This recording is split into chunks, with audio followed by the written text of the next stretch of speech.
Indonesia ada acara syawalan di momentum Idul Fitri di universitas. Di Malaysia kan tidak ada, Pak. Karena syawalan ini kan idenya Yai Wahab Hasbullah karena diminta tolong Bung Karno tahun 1964. Tahun 60 belum ada syawalan. Jadi halal bihalal itu hanya ada di Indonesia. Dan itu memang kayak itu namanya ijtihad. Ijtihad itu gini, jadi sholat yang penting bacaannya begitu sampai tahiyat. Tetapi kan harus ada inisiatif, harus ada kreativitas. Ya mosok sholat, ngimami sholat nganggo blarak kan gitu kan. Ya nganggo kelambi lah. Kelambi itu kan ijtihad, kelambi itu kan inovasi. Dari kain, dari kapas menjadi benang, dari benang menjadi kain, terus kainnya dipakai untuk baju, terus bajunya ada yang untuk imam, ada yang untuk makmun dan seterusnya. Itu kan boleh dan itu harus sebenarnya gitu. Nah di Indonesia ada yang sekarang mulai marah, budaya ndak boleh dicampur-campur sama agama lah. Terus caramu beragama orang nganggo budaya iki muda apa piye? Kan pakaian itu budaya, Pak. Pakaian itu budaya. Jadi budaya itu tidak bisa dihindarkan. Masjid itu masjidnya agama, tapi AC-nya budaya, tikarnya budaya, ya toh?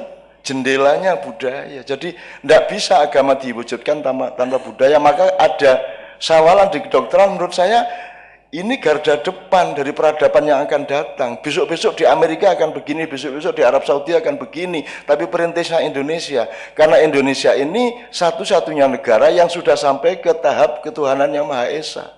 Kalau Amerika belum sampai, Korea belum sampai. Ndak mudeng Gusti Allah ra mudeng. Indonesia wis duwe ketuhanan yang Maha Esa, ora ketang salah jane esa kuwi. Ya ora apa-apa lah. Maksud saya gini loh. Boleh nih saya jelasin Mas Yadet. Jadi di Quran tuh ada dua informasi. Satu bilang Tuhan saya kalau menciptakan sesuatu saya bilang kun terus jadi. Innama amruhu idza arada syai'an ayaqul kun terus jadi. Jadi kalam mungkin bil basor sekejapan mata dadi kabeh.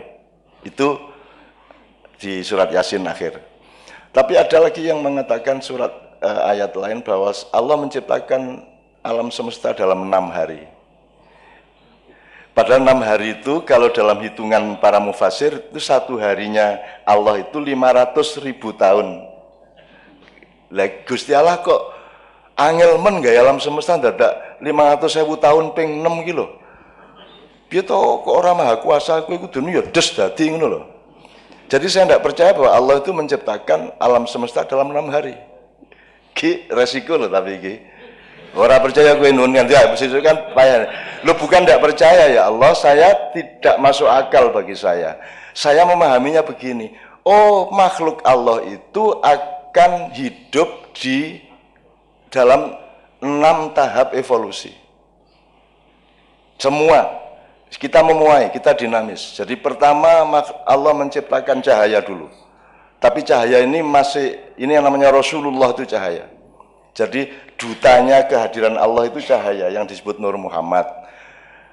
Yang Ibu Dekan menangis tadi karena asal usulnya dari Ibu Rabi'ah. Rabi'ah itu orang yang mengenal Nur Muhammad, orang yang ingin memadamkan ingin membakar surga dan ingin memadamkan neraka kan begitu. Ya Bu Dekan ya. Jadi Rabi'ah itu suatu malam bawa ember sambil teriak-teriak, akan aku padamkan api neraka supaya orang tidak berbuat baik hanya karena takut neraka tapi karena cinta kepada Allah kan. Suatu hari dia bawa api, lu kemana Rabi'ah? Saya mau bakar surga supaya orang itu berbuat baik tidak karena ingin masuk surga gitu. Rabi'ah ning di kayak wong kendir kan gitu. Kalau di Indonesia ya teh. Wong Indonesia ini Nabi Muhammad tekawe ditangkep polsek atau kayak gitu. Terus Indonesia itu memang paling istimewa. Oke. Dari situ kemudian Allah menciptakan 6 tahap satu benda. Dan ini mungkin 220 miliar tahun mengono benda. Kumparan, asap, menggumpal, ada yang masih tetap panas menjadi yang disebut matahari yang bermiliar-miliar juga jumlahnya, sampai ada yang memadat dingin menjadi bumi, menjadi planet, menjadi satelit, bulan dan seterusnya itu. Kemudian Allah menciptakan benda yang tumbuh, nabati. Kemudian Tuhan pada tahap ketiga Tuhan menciptakan benda yang tumbuh dan bisa bergerak dan berpindah-pindah, namanya binatang. Nah, karena dia butuh pergerakan, maka dibikinkan mesin yang namanya darah dan daging, urat saraf, otot dan seterusnya. Nah, itu evolusi ketiga. Kemudian tidak hanya bergerak ini makhluk Allah, dia juga bisa mikir. Ini tahap keempat. Nah, jadi kita itu binatang plus akal, kan itu, binatang plus akal. Nah, sekarang ini dunia sampai pada evolusi keempat, seluruh dunia. Dan manusia masih belum mengenal yang 5 dan yang 6. Yang keempat ini adalah manusia menjadi the supreme subject. Dia yang utama dan dia pikir dia yang paling hebat, manusia ini. Maka dia bikin hak asasi manusia. Gue kan nyenengke gue. Kok ada hak asasi manusia? Setahu saya yang punya hak kan yang punya saham, Pak.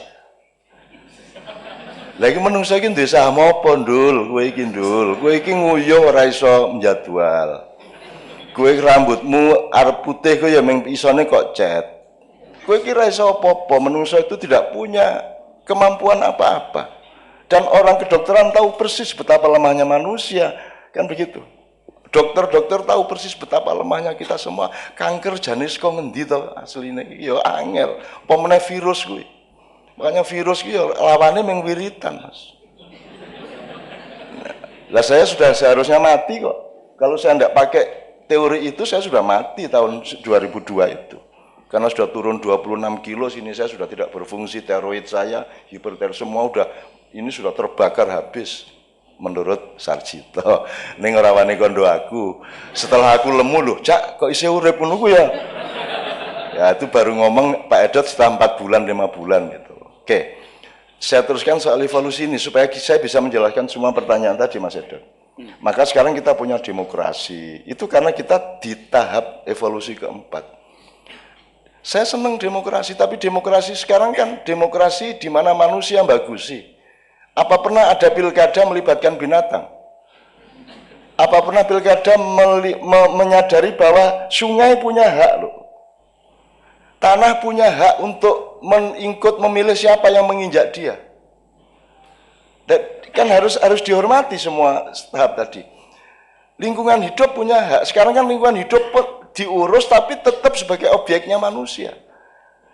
Dia tidak tahu bahwa bumi ini lebih tua dari kita. Ini dulur mbarep iki bumi iki. Dulur mbarep kita itu junior. Junior petita-petiti. Ngatur iki waktu pilkada, waktu pilpres ndak tanya lagi sama alam, ndak tanya sama laut, ndak tanya sama lu piye carane tanya laut. Lho mulane sinau kowe.